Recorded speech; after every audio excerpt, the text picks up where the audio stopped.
Hello everyone, मैं वीरेंद्र सिंह आप सभी का स्वागत करता हूं finisher CSN IT YouTube channel पे। आप लोगों के लिए एक नया कॉन्सेप्ट, एक नए चैप्टर, एक नए टॉपिक के साथ मैं इस वीडियो में लेके आया हूं।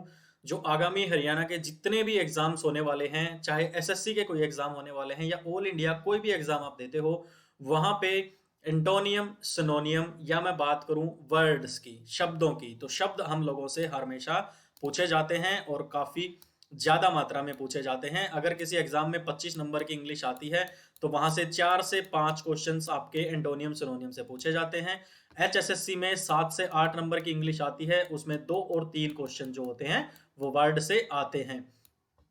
तो आप लोगों के लिए इस चीज का मैं सॉल्यूशन लेके आया हूँ। काफी स्टूडेंट्स की डिमांड और काफी स्टूडेंट्स के मैसेजेस के बाद, कमेंट्स के बाद मुझे लगा कि मुझे इस पे भी काम करना चाहिए। तो ये सीरीज जो होने वाली है, बेसिकली ये किस चीज पे सीरीज होने वाली है कि एचएसएससी के अभी तक 2016 से लेके 2020 तक जितने भी क्वेश्चन पेपर आए हैं, जितने भी एग्जाम आए हैं, उसमें हर एक एग्जाम का, हर एक पेपर का, हर एक वीडियो में हम एक एक पेपर का सॉल्यूशन करेंगे। तो अगर मैं बात करूं इस वीडियो की, तो इस वीडियो में हम सॉल्यूशन कर रहे हैं हरियाणा के पटवारी की परीक्षा एग्जाम का सॉल्यूशन कर रहे हैं, जिसमें आपसे जो शब्द पूछे गए थे उन शब्दों की हिंदी व्याख्या, साथ ही उन शब्दों के सिनोनियम और साथ ही उन शब्दों के एंटोनियम्स और उसकी हिंदी की व्याख्या हम करने वाले हैं इस वीडियो सीरीज में। तो उम्मीद करता हूं आप लोगों को वीडियो पसंद आएगी, और अगर आप लोग अपना कोई सुझाव देना चाहते हैं, हमारी वीडियोस में कुछ और मैं बदलाव लेके आऊं या कुछ और कैसे मैं बेहतर बना सकता हूं वीडियोस को, उसका सुझाव आप मुझे कमेंट करके देना। और अगर वीडियो पूरी देखने के बाद आपको वीडियो अच्छी लगती है तो प्लीज वीडियो को अपना एक कीमती लाइक जरूर देना। साथ ही साथ अगर आप नए हैं तो हमारे चैनल को सब्सक्राइब करें, और अगर हमारे चैनल के साथ पहले आप जुड़े हुए हैं, सब्सक्राइब किया हुआ है, तो बेल आइकन को दबा लें ताकि टाइम टू टाइम नोटिफिकेशन आपको मिलता रहे, और अपने दोस्तों के साथ वीडियोस को शेयर कीजिए। तो आज का ये लेक्चर हम शुरू करते हैं। सबसे पहला शब्द पटवारी की परीक्षा में जो आप लोगों से पूछा गया था वो पूछा गया था स्पेसिफाई। SPECISFY, specify. स्पेसिफाई का मतलब होता है विशेष रूप से उल्लेख करना। विशेष रूप से उल्लेख करने का मतलब क्या होता है कि कभी कभी हम किसी चीज को बिल्कुल खुल के बता देते हैं। जैसे मैं इन शब्दों की व्याख्या बहुत ही विशेष रूप से आप लोगों के सामने लेके आया हूं। इसी को बोला जाता है किसी भी चीज को, किसी भी शब्द को, किसी भी बात को, किसी भी चीज को स्पेसिफाई करना, विशेष रूप से उसका उल्लेख करना, उसको बताना। अगर हिंदी की बात करें तो हिंदी आप लोगों को पता है विशेष रूप से उल्लेख करना बोला जाता है स्पेसिफाई को। और इंग्लिश की बात करें तो to state something specially by giving an exact measurement. अगर मैं किसी जगह को स्पेसिफाई कर रहा हूं, मैं बताता हूं कि ये जगह की जो लंबाई और चौड़ाई है वो एग्जैक्ट इतनी है, 10 मीटर है, 20 मीटर है। तो एग्जैक्टली यानी कि विशेष रूप से मैं स्पेसिफाई कर रहा हूं, उल्लेख कर रहा हूं उस जगह की मेजरमेंट के बारे में। टाइम के बारे में उल्लेख कर रहा हूं, मैं बोलता हूं कि 2:35 हो चुके हैं, तो मैंने क्या किया है, स्पेसिफाई किया है, विशेष तौर पे एग्जैक्ट आपको टाइम बताया है। या फिर एग्जैक्ट इंस्ट्रक्शंस अगर मैं आपको दूं, मैं आपको बोलता हूं, एक तो बोलता हूं कि आप मैगी बनाओ, एक मैं बोलता हूं कि आप पहले पतीला चढ़ाओ, फिर पानी चढ़ाओ, फिर मैगी डालो, फिर मसाला डालो, फिर 5 मिनट के बाद उसको उतारो और खा लो। तो मैंने आपको निर्देश क्या दिए हैं, स्पेसिफाइड निर्देश दिए हैं, स्पेसिफाई इंस्ट्रक्शंस दिए हैं। तो किसी भी चीज को स्पेसिफाई रूप से, विशेष रूप से उल्लेख करना किसका मतलब होता है दोस्तों, स्पेसिफाई शब्द का मतलब होता है। अब स्पेसिफाई से मिलते जुलते शब्द आपसे पूछे जा सकते हैं, जैसे डिस्क्राइब करना, डिस्क्राइब किसी चीज को करना, किसी चीज को डिफाइन करना, मैं बता रहा हूं, मैं डिफाइन कर रहा हूं, किसी चीज को सेट आउट करना, बताना, किसी चीज कोई स्टेट शब्द अगर आपका आ जाए तो वो भी स्पेसिफाई का सिनोनिम होता है। और डिटेल, किसी चीज के बारे में डिटेल देना, उसकी उल्लेख करना, उसका व्याख्या करना भी, ये 5 शब्द जो होते हैं ये सिनोनिम होते हैं किसके, स्पेसिफाई शब्द के, समानार्थी शब्द होते हैं। वहीं पे स्पेसिफाई शब्द का उल्टा यानी एंटोनियम, एंटोनियम होता है उल्टा। ए से एंटोनियम और ए से उल्टा, एस से सिनोनियम और से समानार्थी। तो ऐसे आप सिनोनियम एंटोनियम में फर्क याद कर सकते हैं। तो एंटोनियम क्या हो जाएगा, जनरलाइज वे में, यानी कि पूरा ना बता के। क्लासिफाई वे में, यानी कि पूरा ना बता के, यानी कि व्याख्या ना करके, उल्लेख ना करके। एमलगेमेट होता है उल्टा स्पेसिफाई का, और कॉन्फाउंड होता है उल्टा स्पेसिफाई का। तो ये जो सिनोनियम और एंटोनियम्स हैं, ये काम है आपका इनको रट्टा मारने का, और वर्ड की व्याख्या करने का काम है मेरा। तो 50% आपका, 50% मेरा जब मिलेगा तो 100% आउटपुट एग्जाम में आएगा। ये था आपका पहला शब्द जिसकी व्याख्या की गई थी, आपके एग्जाम में पूछा गया था, स्पेसिफाई। दूसरा शब्द आप सब लोगों को से उस पेपर में पूछा गया था दोस्तों, ईचिंग, या फिर ITCH, ईच बोल सकते हो, और वर्ब हो जाएगी तो ईचिंग हो जाएगी, ठीक है, ING लग गया। तो इच क्या होता है? किसी भी चीज के लिए उत्सुक होना, किसी भी चीज के लिए बेचैन होना, किसी भी चीज के लिए ललायक होना, ललकना, मतलब इच्छा जाहिर कर रहे हैं हम, बेचैन हो रहे हैं कोई काम करने के लिए, मैं बहुत बेचैन हो रहा हूँ, मैं ललक रहा हूँ कि मैं और ज्यादा कंटेंट आप लोगों को दूं, और ज्यादा नॉलेज आप लोगों को दूं, तो उसको बोलते हैं दोस्तों itching, itch. To want to do something very much, बहुत ज्यादा मन है कुछ करने का। टू फील रेस्टलेस, बैठा नहीं जा रहा है, बेचैन है आदमी, और करना है, और करना है, और हार्ड वर्क करना है, और स्मार्ट वर्क करना है, तो उसको क्या बोलते हैं दोस्तों? ईचिंग बोलते हैं या इच बोलते हैं। अब इच से जुड़े हुए समानार्थी शब्द जो आपसे पूछे जा सकते हैं वो होता है दोस्तों टिंगलिंग हो सकता है, स्टिंगिंग हो सकता है, टिकलिंग हो सकता है, या फॉर्मिकेशन हो सकता है। ये चार शब्द जो होते हैं ये समानार्थी शब्द होते हैं किसके? ईचिंग के। और वहीं पे ईचिंग का उल्टा यानी कि डिसलाइक, पसंद नहीं है। अनकंसर्न, मैं कंसर्न हूं, नहीं हूं उस चीज के बारे में, मतलब मैं सीरियस नहीं हूं। हेट, नफरत, डिसगस्ट, या फिर लोथिंग, या फिर इनडिफरेंस, ये शब्द क्या होते हैं? ईचिंग के उल्टे होते हैं। यानी कि एक तो होता है कि मेरे को अंदर बहुत, मेरा मन है, मैं बेचैन हो रहा हूं कुछ करने के लिए, और एक तरफ मैं हूं जो सुस्त हूं और मेरा कोई मन नहीं कर रहा है कुछ काम करने का। तो दोनों कंडीशंस जो होंगी वो समानार्थी और विपरीत कंडीशंस हो जाएंगी किसकी दोस्तों? ईचिंग की। तो ईचिंग शब्द आपको याद रखना है। नेक्स्ट वर्ड आप लोगों से पूछा गया था इनफ्यूरिएटेड। इनफ्यूरिएटेड का मतलब होता है दोस्तों हम कुछ ऐसा एक्शन करें कि सामने वाले को हम इरिटेट कर दें, सामने वाले को हम गुस्सा दिला दें, सामने वाले को हम परेशान कर दें। इनफ्यूरिएटेड होता है गुस्सा दिलाना।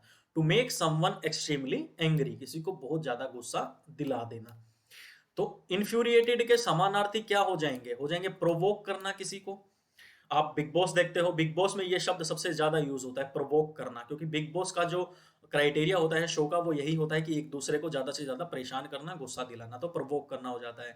इसका समानार्थी हो जाएगा एंगर, यानी कि गुस्सा हो जाएगा। इनरेज हो जाएगा इसका समानार्थी, या फिर इसका समानार्थी क्या हो जाएगा? इनसेंस हो जाएगा। ये शब्द हो जाएंगे इसके समानार्थी किसके? इन्फ्यूरिएटेड के। और इन्फ्यूरिएटेड का उल्टा एंटोनियम क्या हो जाएगा दोस्तों? एंगरलेस, बिना गुस्से का। रेज हो जाएगा, डिलाइटेड हो जाएगा, प्लीज्ड हो जाएगा, शांत हो जाएगा। तो ये सब क्या हो जाएंगे? इन्फ्यूरिएटेड के विपरीत शब्द हो जाएंगे, एंटोनियम हो जाएंगे। और गुस्सा दिलाना जो मतलब होता है वो होता है इन्फ्यूरिएटेड का मतलब। अगला शब्द जो आपके एग्जाम में पूछा गया था वो था दोस्तों रिपल्सिव। अब ये शब्द जो हैं इनमें से कुछ शब्द ऐसे हैं जो डायरेक्ट एंटोनियम सिनोनियम पूछे गए थे, कुछ शब्द ऐसे हैं जो फिल इन द ब्लैंक्स या फिर सेंटेंस के तौर पे जिनका यूज हुआ था। तो अगर हमें शब्द के बारे में पता है तो हमारा सेंटेंस भी ऑटोमेटिक ठीक हो ही जाएगा। तो रिपल्सिव होता है दोस्तों प्रतिकर्षी, या फिर प्रतिकर्षक। मतलब क्या हुआ कि एक दूसरे को धक्का दे देना, एक दूसरे को ऐसे पुशिंग ईच अदर अवे, भाई दूर रह मेरे से, भाई दूर रह। जैसे ईडियम पढ़ते हैं हम, एट एन आर्म्स लेंथ, एक हाथ की दूरी बना के रख भाई, धक्का दे दिया, थोड़ा सा पीछे कर दिया। अनप्लीजेंट, या फिर causing a feeling of strong dislike, या फिर हम किसी से प्यार नहीं करते हैं, किसी को पसंद नहीं करते हैं, तो वो सिचुएशन कैसी हो जाएगी दोस्तों? वो रिपल्सिव सिचुएशन हो जाएगी। तो रिपल्सिव का सिनोनियम क्या हो सकता है? समानार्थी क्या हो सकता है? रिवोल्टिंग हो सकता है, डिस्गस्टिंग हो सकता है, बुरे से बुरा, नेस्टी हो सकता है, सीकिंग हो सकता है, बीमार टाइप का इंसान हो सकता है, दुखी टाइप का इंसान हो सकता है। तो प्रतिकर्षक या रिपल्सिव के सिनोनियम हो जाएंगे ये। और इससे अगर आपका विपरीत अर्थ शब्द पूछा जाए, एंटोनियम पूछा जाए, तो क्या हो जाएगा? खुशनुमा हो जाएगा, डिलाइटफुल हो जाएगा, प्लीजेंट हो जाएगा, काफी खुश हो जाएगा, अट्रैक्टिव हो जाएगा, किसी के प्रति आकर्षित। प्रतिकर्षक और आकर्षित एक दूसरे के विपरीतार्थक शब्द हैं। तो ये आपके एंटोनियम्स हो जाएंगे, इनका ध्यान आपको रखना है क्योंकि एग्जाम में ये भी पूछे जा सकते हैं। और ये सिनोनिम हो जाएंगे, ये भी पूछे जा सकते हैं। तो रिपल्सिव का मतलब होता है एक दूसरे से नफरत करना, एक दूसरे को धक्का देके दूर कर देना, दूसरे इंसान को थोड़ा सा अपनी दूरी बना के रखना, उससे प्यार ना करना और थोड़ा सा डिसलाइक वाली फीलिंग देना। अगला वर्ड आपके में मेंशन था पेपर में, वेसिलेट। वेसिलेट का मतलब क्या होता है? दूसरे के बारे में अपने जो विचार होते हैं वो बदलते रहते हैं।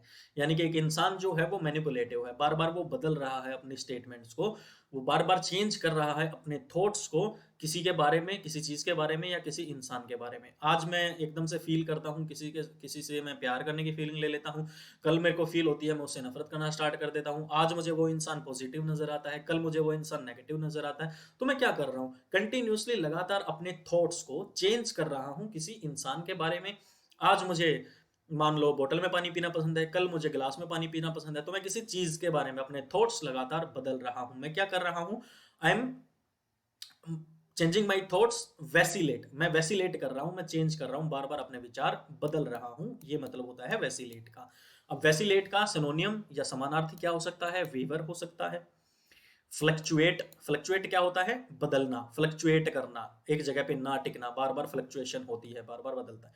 या फिर टेम्पोराइज़ हो सकता है, टेम्परेरी है, एक चीज़ पे ज़्यादा दिन रुकता नहीं है, अपने स्टेटमेंट पे ज़्यादा दिन रुकता नहीं है, बात बदलता रहता है, थॉट्स चेंज होते रहते हैं, यानी कि वो इंसान क्या है? टेम्पराइज़ इंसान है। एंटोनिम इसका होता है दोस्तों रिजोल्यूट करना, यानी कि एक चीज पे स्टिक रहना, टिके रहना, एक बात पे टिके रहना, उसको क्या बोल देंगे? रिजोल्यूट बोल देंगे। और अगर बात बार बार बदल रहा है तो उसको क्या बोल देंगे? वैसिलेट बोल देंगे। तो ये थे समानार्थी और विपरीतार्थी शब्द और व्याख्या आपके वैसिलेट शब्द की। नेक्स्ट आपसे पूछा गया था आर्टिकुलेट। आर्टिकुलेट क्या होता है? आर्टिकुलेट का मतलब होता है कि जैसे एक सिचुएशन ऐसी होती है कि हमें कोई व्यक्ति इतना सुंदर लगता है कि हम हमारी फीलिंग जो होती है उसको शब्दों में बयां नहीं कर पाते। और एक हम ऐसा होता है कि ऐसी सिचुएशन होती है कि जहां पे हम शब्दों से व्याख्या कर देते हैं, शब्दों शब्दों से बयान बयां कर देते हैं कि हाँ हमें ऐसा फील हो रहा है। तो आर्टिकुलेट करने का मतलब होता है शब्दों में बयां कर देना किसी बात को। यही इसकी हिंदी होती है, शब्दों में बयां करना। To express clearly in words, शब्दों में बयां करना। अब इसका सिनोनियम क्या हो जाएगा? शब्दों में बयां कर रहा हूं तो इसका मतलब क्या हूं? मैं कम्युनिकेटिव हूं, मैं बातचीत करता हूं, मैं बात बोल के बता देता हूं। मैं क्या हूं? ल्यूसिड इंसान हूं, मैं एक्सप्रेस कर देता हूं अपनी फीलिंग्स को। और मैं कैसा इंसान होऊंगा फिर? मैं एक्सप्रेसिव इंसान होऊंगा, यानी कि मैं बता देता हूं, एक्सप्रेस कर देता हूं अपने थॉट्स को। ये हो जाएंगे आर्टिकुलेट के सिनोनियम। और आर्टिकुलेट के विपरीत अर्थ एंटोनियम क्या हो जाएंगे? इनआर्टिकुलेट हो जाएगा। आर्टिकुलेट मतलब मैं बयां कर सकता हूं, इनआर्टिकुलेट मतलब मैं बयां नहीं कर सकता। हेजिटेंट हो जाएगा, मुझे हेजिटेशन होती है कुछ भी बोलते हुए, मैं शब्दों में बोल नहीं पाता, बात नहीं कर पाता। तो मैं कैसा इंसान हूं? मैं हेजिटेट करने वाला इंसान हूं, हेजिटेंट हो जाएगा। और अनइंटेलिजिबल हो जाएगा आर्टिकुलेट का उल्टा, जो शब्दों में बयां ना कर सकता हो। ये आपका मतलब था आर्टिकुलेट शब्द का। नेक्स्ट आपसे पूछा गया था गेस्टिकुलेट। एक आर्टिकुलेट था दोस्तों, एक इनआर्टिकुलेट था, और एक होता है गेस्टिकुलेट करना। गेस्टिकुलेट करने का मतलब क्या होता है? किसी को आकर्षित करने के लिए अपने हाथों के हाव भाव को चेंज करना। जैसे मैं अभी बात करते टाइम, वीडियो बनाते टाइम कम्युनिकेट कर रहा हूं कैमरे के साथ हाथों से, ताकि आप लोग जो हैं वो मुझे देखते हुए बोर ना हो और मेरे एक्शंस से थोड़े से अट्रैक्टिव फील करें, वीडियो के साथ बने रहें। तो ये होता है अपने हाथों के हाव भाव के साथ, कंधों के हाव भाव के साथ, बाहों के हाव भाव के साथ दूसरे इंसान को आकर्षित करने की कोशिश करना। To move your hands and arms about in order to attract someone, किसी को आकर्षित करने के लिए हम जो एक्शंस करते हैं अपने हाथों की हेल्प से, हाथों की मदद से, उसको बोला जाता है दोस्तों गेस्टिकुलेट सिचुएशन या गेस्टिकुलेट करना। गेस्टिकुलेट का सिनोनियम हो जाएगा एक तो आपका गेस्चर। गेस्चर मतलब क्या होता है? कि दूसरे इंसान को अट्रैक्ट करने के लिए हम उसकी आवभगत करते हैं, गेस्चर सा फील करवाते हैं उसको। एक होता है सिग्नल देना, हम अपने हाथों से कुछ सिग्नल देने की कोशिश कर रहे हैं। एक होता है साइन देना, एक होता है वेव करना। ये क्या हो जाएंगे? आपके सिनोनियम हो जाएंगे, समानार्थी हो जाएंगे गेस्टिकुलेट के। और एंटोनियम क्या हो जाएगा? डिसअप्रूव हो जाएगा, यानी कि अप्रूवल नहीं है, डिसअप्रूवल है, यानी कि मैं कोई भी हाव भाव कर ही नहीं रहा हूं, मैं कोशिश कर ही नहीं रहा हूं किसी को अट्रैक्ट करने की। तो डिसअप्रूव हो जाएगा गेस्टिकुलेट का उल्टा एंटोनियम। और gesture, signal, sign and wave, these are the synonyms of gesticulate. और गेस्टिकुलेट क्या होता है? अपने हाथों से, हाव भाव से, अपने बाहों से, अपने एक्शन से किसी को अट्रैक्ट करना, आकर्षित करना दोस्तों। तो ये कुछ वर्ड्स थे: gesticulate, articulate, inarticulate, vacillate, repulsive, infuriated, itching और स्पेसिफाई। ये शब्द आपके पटवारी के एग्जाम में पूछे गए थे। नेक्स्ट हमारा जो एग्जाम हम कवर करेंगे वो जो कलर का एग्जाम हुआ था उसकी सीरीज हम स्टार्ट करेंगे। इसके बाद कलर की सीरीज स्टार्ट होती है, पटवारी के बाद कलर का हुआ था। तो एक एक एग्जाम करके हम हर एक एग्जाम में आए हुए इंग्लिश में, इंग्लिश के जो वर्ड्स हैं उन सभी को, उनकी हिंदी व्याख्या करेंगे। साथ ही साथ उनके सिनोनिम और एंटोनिम जैसे आपने इस वीडियो में देखे, ऐसे ही हम उनको याद करने की, समझने की कोशिश करेंगे दोस्तों।